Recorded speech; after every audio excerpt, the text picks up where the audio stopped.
Next हम start करने जा रहे हैं treatment for respiratory viral infection. सही है। रिस्पिरेटरी वायरल इन्फेक्शन का मतलब ये है कि वो वायरस जो हमारे पास रिस्पिरेटरी ट्रैक के अंदर क्या करवाते हैं, इन्फेक्शंस कॉज करवाते हैं, उनके लिए हमारे पास क्या क्या ट्रीटमेंट ऑप्शंस होंगे। सही है। सबसे पहले आता है हमारे पास न्यूरामिनाडेज इनहिबिटर्स। न्यूरामिनाडेज इनहिबिटर के अंदर हमारे पास जो ड्रग्स आती हैं वो आती है हमारे पास ओसेल्टाविमिर एंड ज़ैनाविमिर। सही है। इनका जो हमारे पास टारगेट होता है ये इफेक्टिव होती है both type A and type B influenza के लिए। सही है। ये हमारे पास एंटी इन्फ्लुएंजा के तौर पर हम इन दोनों ड्रग्स को यूज़ करते हैं। सही है। इसका बेनिफिट क्या है कि ये प्रिवेंट करता है इन्फेक्शन को व्हेन यूज बिफोर एक्सपोजर। सही है। जगह हम इन्फ्लुएंजा होने से पहले अगर हम इन्हें यूज़ कर लेते हैं तो ये प्रिवेंट करवाता है इन्फेक्शंस को और रिड्यूस करवाएगा हमारे पास सिम्टम्स को। इसका मैकेनिज्म ऑफ एक्शन क्या है कि इन्फ्लुएंजा वायरस जो होता है वो यूज़ करता है न्यूरामिनाडेज को to release newly form variants. जो वेरियंस होते हैं वो हमारे पास क्या करते हैं, इन्फेक्शन को स्प्रेड के अंदर काम आते हैं। सही है। तो ये जो वायरस होता है ये यूज़ करता है न्यूरामिनाडेज को। सही है। तो हम न्यूरामिनाडेज इनहिबिटर देते हैं ताकि हमारे पास सिलेक्टिवली क्या हो, ब्लॉक हो न्यूरामिनाडेज को और प्रिवेंट करें हम वेरियंस के रिलीज को और स्प्रेड ऑफ इन्फेक्शन को। सही है। नेक्स्ट आता है हमारे पास फार्माकोकाइनेटिक ऑफ ओसेल्टाविमिर एंड ज़ैनाविमिर। सही है। जो हमारे पास ओसेल्टाविमिर है ये हमारे पास ओरल प्रोडक्ट होती है जो कि कन्वर्ट होती है अपनी एक्टिव फॉर्म के अंदर लिवर के अंदर। सही है। एक्सक्रीट होती है अनचेंज इन यूरिन। ज़ैनाविमिर हमारे पास क्या होती है, एडमिनिस्टर विया इनहिलेशन। इसे हम ओरली, ये इनएक्टिव फॉर्म में होती है, ओरली हमारे पास ये यूज़ नहीं होती, इसे हम इनहिलेशन फॉर्म के अंदर देते हैं। सही है। Also excreted unchange in the urine. ये भी यूरिन से क्या होती है, अनचेंज एक्सक्रीट आउट हो जाती है।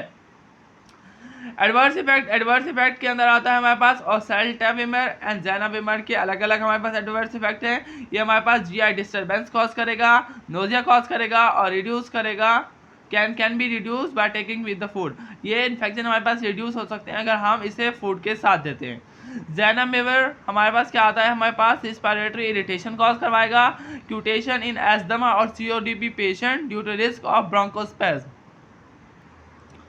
अगर किसी भी पेशेंट को हमारे पास क्या है, एस्थमा है या सीओपीडी का पेशेंट है तो उस पेशेंट के अंदर हम क्यूटेशन के साथ यूज़ करते हैं क्योंकि ये हमारे पास क्या करवा सकता है, ब्रोंकोस्पेज्म कॉज करवा सकता है। सही है। नेक्स्ट आता है रेजिस्टेंस। म्यूटेशन हो जाती है किसके अंदर, न्यूरामिनाडेज एंजाइम के अंदर, और ये कैन कॉज रेजिस्टेंस। अगर म्यूटेशन होगी इस एंजाइम के अंदर तो रेजिस्टेंस कॉज हो जाएगी। सही है। Resistant strains are often less infectious and virulent than the original virus. ये हमारे पास क्या होते हैं, लेस इन्फेक्शियस होते हैं और वायरुलेंट होते हैं दैन द ओरिजिनल वायरस के मुकाबले में। सेकेंड ड्रग की क्लासिफिकेशन आती है हमारे पास एडामेंटेन एंटीवायरल। एडामेंटेन एंटीवायरल के अंदर जो दो ड्रग्स आती हैं वो आती है हमारे पास एमेंटाडीन एंड रेमेंटाडीन। एमेंटाडीन एंड रेमेंटाडीन। इसका जो यूज़ है वो हमारे पास लिमिटेड यूज़ है कि ये हमारे पास टाइप ए इन्फ्लुएंजा के अंदर हम यूज़ करते थे, लेकिन अब इसका यूज़ जो है यूएसए के अंदर क्या हो गया, कम हो गया क्योंकि रेजिस्टेंस कॉज हो चुकी है इस वायरस के खिलाफ। इसका मैकेनिज्म ऑफ एक्शन क्या है कि these drug target the viral M2 protein. ये क्या करेगा, वायरस की M2 प्रोटीन को क्या करेगा, टारगेट करेगा और ब्लॉक करेगा कि वायरल की अनकोटिंग ना हो और वो रिलीज ना करे क्या, इन्फेक्टेड RNA प्रोटीन जो है वो अपने जो सेल है, लिवर का सेल है उसके अंदर या रिस्पिरेटरी सेल है उसके अंदर, ये क्या करे, रिलीज ना करे, अनकोट ना हो। जब ये अनकोट ही नहीं होगा तो हमारे पास इन्फेक्शन ही नहीं फैलेगा। सही है।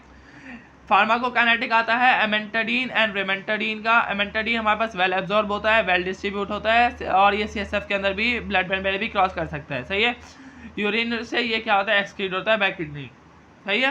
रेमेंटाडीन के ये हमारे पास CNS को पेनिट्रेट नहीं करता, मेटाबोलाइज होता है लिवर के अंदर और with metabolites and prevent the drug excreted by the kidney. और पेरेंट ड्रग जो होती है वो हमारे पास एक्सक्रीट हो जाती है कहाँ से, किडनी से। एडवर्स इफेक्ट क्या है एमेंटाडीन एंड रेमेंटाडीन के। एमेंटाडीन हमारे पास क्या करवाएगा, इंसोम्निया कॉज करवाएगा, डिजीनेस, एटेक्सिया, हेलोसिनेशन कॉज करवाएगा। क्यूटेशंस के अंदर हम इसे यूज़ करते हैं अगर हमारे पास जो पेशेंट है वो क्या है, साइकेट्रिक कंडीशन के अंदर है। सही है। रेमेंटाडीन के फ्यूअर साइड इफेक्ट हैं लेकिन ये दोनों ड्रग हमारे पास क्या करवाएंगे, GI इंटॉलरेंस कॉज करवाएंगी। क्यूटेशनली यूज़ करते हैं हम इन्हें प्रेग्नेंट वुमेन्स के अंदर। सही है। रेजिस्टेंस के अंदर आता है हमारे पास रेजिस्टेंस डेवलप हो सकती है quickly and can spread easily between the individual, सही है, और ये इंडिविजुअल के अंदर भी स्प्रेड हो सकता है, सही है। क्रॉस रेजिस्टेंस अगर हो सकती है बिटवीन अमेंटाडीन एंड रेमेंटाडीन, दोनों ड्रग के दरमियान भी हमारे पास क्रॉस रेजिस्टेंस क्रिएट हो सकती है। नेक्स्ट आता है रिबाविरिन। रिबाविरिन हमारे पास क्या है, सिंथेटिक गुआनोसिन एनालॉग है और इफेक्टिव होता है broad range of RNA and DNA virus के लिए, सही है। यूज करते हैं हम in combination with interferon alpha for chronic hepatitis C, virus का कोई पेशेंट है तो उसके अंदर हम रिबाविरिन और इंटरफेरॉन अल्फा को हम कॉम्बिनेशन के अंदर यूज करते हैं। इसका मैकेनिज्म ऑफ एक्शन क्या है कि ये इनहिबिट करता है वायरल आरएनए और डीएनए की रेप्लिकेशन को।